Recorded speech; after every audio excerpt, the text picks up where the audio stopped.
بسم اللہ الرحمن الرحیم۔ آج کل امتحانات شروع ہونے والے ہیں، آپ لوگوں کے یہ شروع ہو گئے ہیں۔ امتحانات میں جو سب سے اہم چیز ہوتی ہے نا امتحان دینے کے لیے، وہ نوٹس ہوتے ہیں جو طالب علم لکھ لیتا ہے، اس کا بہت اہتمام کرنا چاہیے، کیونکہ عین موقع پہ آدمی نہ کتابوں کا پورا مطالعہ کر سکتا ہے، تو جو نوٹس ہوتے ہیں خاص خلاصے، ان کو خاص طور پہ اس کا اہتمام کرنا چاہیے۔ جو طلباء نے خلاصے نکالے ہیں نا بھی درس نظامی کے، بہت اس کی اہمیت ہے۔ جب میں پڑھتا تھا تو میں نے ہر کتاب کا خلاصہ، جو اساتذہ عام تقاریر کرتے تھے، تحقیقات ہوتی تھیں، خاص چیزیں، تو وہ میں لکھ لیتا تھا۔ اس کو اسباق تو میں سارے لکھتا تھا، جتنے بھی اسباق تھے سارے اسباق لکھتا تھا، پھر ان اسباق کی تلخیص کرتا تھا تاکہ خلاصہ اس کا نکل آئے۔ پھر ہر کتاب کے ایک صفحے پہ اس کا خلاصہ نکالا، ایک صفحے پہ جتنے بھی اس کے اہم مباحث تھے ان کے عنوان۔ ابو داؤد شریف کا تو خاص طور پہ مجھے یاد ہے بہت اچھے طریقے سے کہ اس کے پوری ابو داؤد شریف کو ایک صفحے پہ میں نے لکھ لیا تھا، جتنی بھی اس کی اہم جگہ تھی۔ اور پھر روزانہ پڑھیں ان کو۔ جب آپ نے کوئی چیز پڑھی ہے استاد سے تو آپ کو مستحضر ہوگی نا پوری، اس کو نہیں دیکھیں گے، نہ سنیں گے، نہ تکرار کریں گے تو وہ تو نسیہ منسیہ ہو جائے گا۔ تو ان چیزوں کو لکھ کر پھر روزانہ ان کو ایک نظر دیکھ لیں تو یاد رہے گا آپ کو۔ شروع میں تو 1 گھنٹے میں سبق پڑھیں گے آپ استاد کے ساتھ، لیکن جب اس کا تکرار کریں گے تو 15-20 منٹ میں ہو جائے گا۔ جب اس کی تلخیص یا اس کا عنوان لکھیں گے تو وہ تو 1 سیکنڈ کا کام ہوگا نا۔ تو ایک دفعہ نظر آپ نے ڈالی عنوان پہ تو پورا سبق گھوم جائے گا دماغ میں۔ تو اس طریقے سے جو سبق ہوتا ہے وہ یاد رہتا ہے، بولتے نہیں اس کو آپ۔ دوسری بات یہ کہ جب پرچہ حل کرتے ہیں، پرچہ حل کرنے کی باقاعدہ منصوبہ بندی ہونی چاہیے کہ پرچہ کیسے حل کرنا ہے۔ جو ممتحن ہوتا ہے، جو پرچے دیکھ رہا ہوتا ہے، اس کی بھی کچھ نفسیات ہوتی ہیں، پرچہ دیکھنے والے کی بھی کچھ۔ تو اگر آپ پرچہ اس طریقے سے اس کو ڈیزائن کریں، لکھیں اس کو اس طریقے سے کہ دیکھنے والے کا دل خوش ہو جائے، اس کی ترتیب اچھی ہو، سطریں سیدھی ہوں، عنوانات واضح ہوں، اور اگر اجازت ہو عنوانات کو رنگین کرنے کا، نمایاں کرنے کا، تو وہ بھی آپ اس کو کریں، کیونکہ جو ممتحن ہوتا ہے وہ بھی تو اسی دنیا کا رہنے والا ہوتا ہے نا۔ اگر بیوی کے ساتھ جھگڑا اس کا ہوا ہے اور آپ کا پرچہ دیکھ رہا ہے تو ایسا نہ غصہ آپ کا پرچے پہ نکالتے۔ اس لیے امتحان دینے کے بعد بے خوف نہ ہو جائیں، جب تک آپ کے ہاتھ میں نتیجہ نہ آ جائے اس وقت تک آپ کو خطرہ لگا رہنا چاہیے۔ تو دعا بھی جاری رکھیں۔ بہت سے طلبہ ایسے ہوتے ہیں کہ وہ حد سے زیادہ اپنے اوپر اعتماد کرتے ہیں، تو حد سے زیادہ اپنے اوپر اعتماد کرنا یہ عجب کی ایک قسم ہوتی ہے۔ تو کرتے رہیں اور ڈرتے رہیں، یعنی پرچہ بھی حل کریں اور خوف بھی ہو کہ ایسا نہ ہو کہ میرے نمبر کم نہ ہو جائیں۔ تو جو آپ معلومات اس میں لکھیں گے تو ان معلومات کو سلیقے سے اور ترتیب سے لکھیں۔ موڈ کے اوپر بڑا ایک اثر ہوتا ہے، کیونکہ جو استاد نمبر دے رہا ہوتا ہے نا، اگر آپ اس کو اپنی تحریر سے، خوشخطی سے، اس کی ترتیب سے، اس سے آپ اگر اس کو آپ مطمئن کر دیں اور وہ خوش ہو جائے تو آپ کو نمبر کو زیادہ دے دے گا، اور اگر اچھا پرچہ آپ نے کیا ہے تو بہت اچھے نمبر دے دے گا۔ مجھے جب امتحان کا موقع تھا تو 1 سال پہلے میں نے دورہ حدیث کیا تھا، تو وفاق کا امتحان میں نے 1 سال بعد دیا تھا۔ وہ میرے ایک ساتھی تھے مفتی عبدالجبار صاحب، جو یہاں میٹرول میں ہوتے ہیں، یہ دورہ حدیث میں تھے، کمرے کے ساتھی تھے میرے، اور میں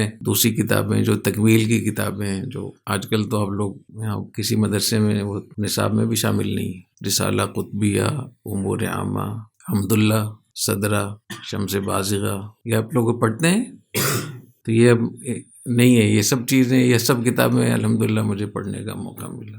میرے ساتھی تھے مفتی عبدالجبار صاحب، یہ مجھے کہنے لگے کہ میں امتحان دے رہا ہوں اور آپ بھی ساتھ امتحان دے دیں وفاق المدارس کا۔ یہ پہلا سال تھا جامعہ اشرفیہ کا وفاق میں شامل ہونے کا، اس سے پہلے جامعہ اشرفیہ وفاق میں شامل نہیں تھا۔ دارالعلوم کراچی اور جامعہ اشرفیہ انہوں نے شرط لگائی تھی کہ وفاق المدارس اپنے دستور میں یہ لکھے کہ ہم سیاسی معاملات میں حصہ نہیں لیں گے۔ اس شرط پہ یہ دونوں ادارے وفاق المدارس میں شامل ہوئے۔ تو جس سال ہم نے دورہ حدیث کیا تھا اس سال وفاق میں شامل نہیں تھا جامعہ اشرفیہ، اس کے بعد اگلے سال ہوا۔ تو میرے پاس کوئی تیاری بھی نہیں تھی، کیونکہ میں ان دنوں میں یہ تکمیل کی کتابیں بھی پڑھتا تھا۔ حضرت مولانا موسیٰ خان صاحب رحمۃ اللہ علیہ، ان کے ساتھ 8 گھنٹے روزانہ میں ان کی تصنیف و تالیف میں بھی ان کے ساتھ معاونت کرتا تھا۔ تو 1 سال پہلے کا دورہ حدیث پڑھا ہوا، پھر آپ امتحان دینے لگ جائیں تو پھر ظاہر ہے کتنا مشکل ہوگا آپ کو۔ 1 سال کے بعد تو ہر چیز غائب ہو جاتی ہے۔ تو میں نے کچھ نہ کچھ جو میں نے پہلے خلاصے لکھے ہوئے تھے نا، دورہ حدیث کے سال والے جو خلاصے لکھے ہوئے تھے، وہ اس وقت بھی کام آئے مجھے۔ دوسرے میں وہاں وحدت روڈ پہ ایک بڑا اسٹور تھا جہاں یہ کاپیاں وغیرہ ہوتی ہیں، قلم، تو میں وہاں چلا گیا، تو وہاں میں نے 10-12 قسم کے قلم لیے، رنگین بھی اور عنوانات لگانے کے لیے کہ جو بات آتی ہے اس کو تو نمایاں کروں نا میں. اس کا مجھے بہت فائدہ ہوا کہ مجھے اندیشہ تھا کہ میں فیل ہو جاؤں گا اور میں پہلی پوزیشن آئی. تو یہ عرض کر رہا ہوں کہ اس کا بھی ایک اس پہ ریسرچ ہے کہ کتنے فیصد سلیقے کا اور ترتیب کا عمل دخل ہوتا ہے ممتحن کا موڈ ٹھیک کرنے میں، اس سے نمبر لینے میں. تو اس سے نمبر آپ کتنے لیں گے یہ آپ کے اختیار میں ہے، ممتحن کے اختیار میں نہیں ہے، آپ کے اختیار میں. مجموعی طور پر تو اندازہ ہوتا ہے نا پرچے دیکھنے والوں کا رجحان کیا ہوتا ہے، کیا ان کا.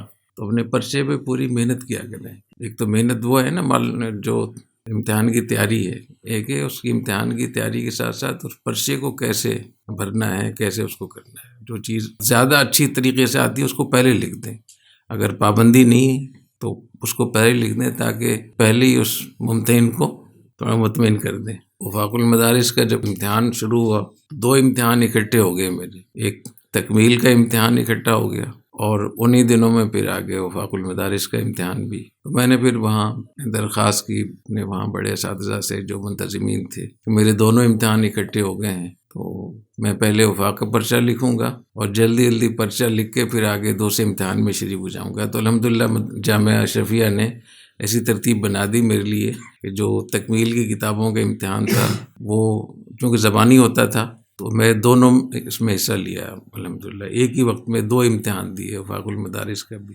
دوسری ایک مشکل یہ پیش آئی کہ مجھے بخار ہو گیا ان دنوں میں، تو چونکہ 8 گھنٹے میں حضرت استاد کو بھی دیتا تھا روزانہ اور پھر یہ 2 امتحان بھی ہو گئے، ساتھ بخار بھی ہو گیا. تو میں نے جو ممتحنین آئے ہوئے تھے وفاق المدارس کے، میں نے ان سے درخواست کی کہ میرا ہاتھ دیکھ لیں، مجھے بخار ہے، اگر میں پرچہ لیٹ کر حل کر سکوں مجھے اجازت دے دیں. تو ان کے ہاں. پھر میں نے کچھ پرچے لیٹ کر حل کیے وفاق المدارس، اور میں نے اپنے استاذ کو نہیں بتایا، حضرت مولانا موسیٰ خان صاحب رحمۃ اللہ علیہ کو میں نے نہیں بتایا کہ میں وفاق کا امتحان دے رہا ہوں. تیسرے پرچے میں ان کو پتہ چلا، کسی نے بتا دیا کہ یہ تکمیل کا امتحان بھی دیتا ہے، وفاق المدارس کا امتحان بھی دیتا ہے اور 8 گھنٹے آپ کو بھی دیتا ہے روزانہ. تو حضرت نے مجھے فرمایا کہ آپ نے مجھے بتایا کیوں نہیں، آپ اتنی تکلیف میں کیسے کر رہے ہیں اس کو. تو میں نے عرض کیا کہ حضرت یہ میں اضافی کام کر رہا تھا، میں نے سوچا کہ جو آپ کا کام وہ مقدم ہے، یہ تو میرے ایک ساتھی نے اصرار کیا تو میں نے کہا چلو میں امتحان دے دیتا ہوں.